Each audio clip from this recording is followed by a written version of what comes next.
ఇడికెళ్ళి ఎంత దూరం ఉంచాడు ఇడికెళ్ళి 2 కిలోమీటర్ ఇప్పుడు రేవంత్ రెడ్డి ప్రభుత్వం కాంగ్రెస్ వాళ్ళు రుణమాఫీ చేస్తా అని చెప్పారు మీకు లోన్ ఉన్నదా 54,000 సార్ కాలేదు 54,000 లోన్ ఉన్నది మీకు కాలేదు పక్కన ఇప్పుడు ముఖ్యమంత్రి అబద్ధం చెప్తుండా చెన్నమ్మ అబద్ధం చెప్తుందా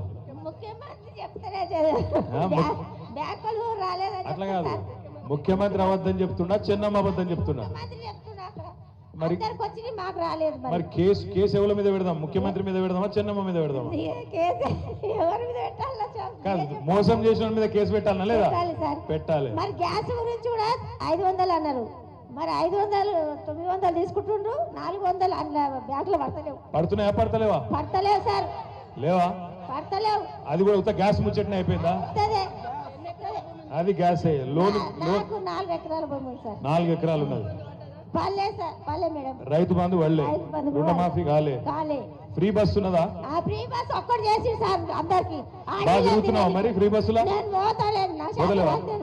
శాతం అయితే లేదా నా కొడుకు అది ఒక్కటే అయితే నడుస్తుందా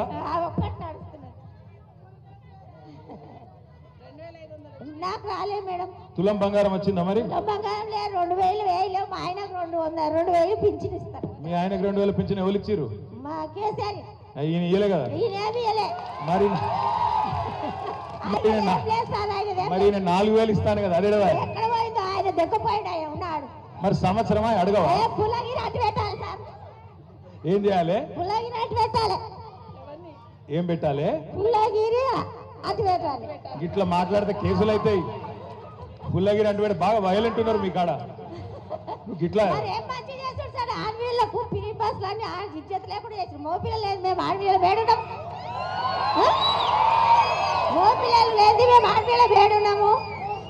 ఉంటేనే మేము కదా నేను లాజికల్ గా అడిగితే నేనేం చెప్తాను లాజిక్ తో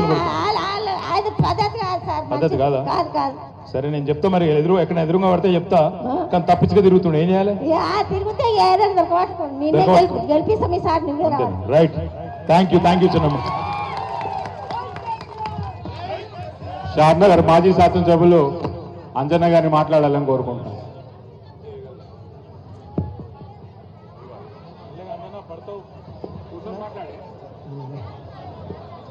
బాగా మాట్లాడినామా ఈరోజు ఇప్పుడున్న ప్రభుత్వం రేవంత్ రెడ్డి గారు ముఖ్యమంత్రి గారు ఎలక్షన్ టైంలో రైతులకు ఎన్నో హామీలు ఇచ్చి మోసం చేసినందుకు ఆ హామీలు అమలు చేయాలనే ఉద్దేశంతో ఇక్కడ రైతు ధర్నా ఏర్పాటు చేయడం జరిగింది.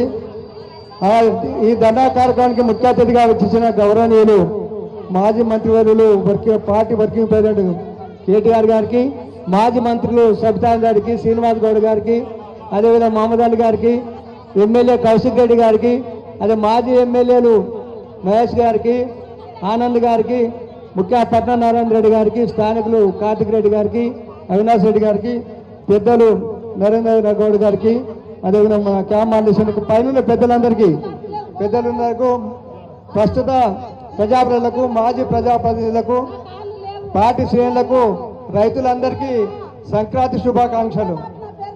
ముఖ్యంగా ఈ రోజు పేపర్లో చూసిన అధ్యక్షుల భూమి ఉన్నది, ఈసారి తనుకోమంటే ఆ సారి తనుకోమంటాడు, ఆ సారి తనుకోమంటే ఈసారి తనుకోతాడు. మమ్మల్ని ఎంతగానో దింపుతారు. రోడ్డు లేదు మా ఊరికి. ఏం పేరు నీ పేరు? నా పేరు దక్కన్ రత్నమ్మ. రత్నమ్మ ఇప్పుడు తెచ్చుకున్నా 5,000 తెచ్చుకుంటే మాపిగాంగా ఉన్నమాట చెప్తా. 5,000 మాపి అయినాయి, మళ్ళా తెచ్చుకున్న లోన్. అబద్ధం ఎందుకు, నిజం చెప్తా. తెచ్చుకున్నావు ఏం చేసి కాదు ఇప్పుడు మా ఊరికి బస్సు లేదు. మేము ముసలాళ్ళము అన్న కింద గేరొచ్చి పడి వస్తాము. మా ఊరికి బస్సు అన్నది వస్తుంది. అట్లా కాదు నరసింహసుడు మా వదిలేం తెస్తే బస్సు లేకుండే, బస్సులు అయినాయి, అన్ని అయినాయి. ఒక నిమిషం ఇక్కడ నాకు ప్రింటింగ్ చేయాలి. ఆగా ఒక్క నిమిషం ఆగు. ఇప్పుడు నువ్వు ముసల్దాను అని అన్నోడు ఎవడు అసలు అంటున్నారు? ఎవడన్నాడు అసలు నేను అట్లా ముసల్దాను అని? అంటే మన అసలే కాదు నువ్వు ఊరగాలంతా పట్నం అంట. మా అమ్మ చెప్పిన బుద్ధి ఇది నాకు. ఏం చెప్పింది మీ అమ్మ? ఓపుకున్నానికి ఊరగాలంతా పట్నం అంట. ఓర్పు ఉన్నోనికి కానీ వాడు మార్పు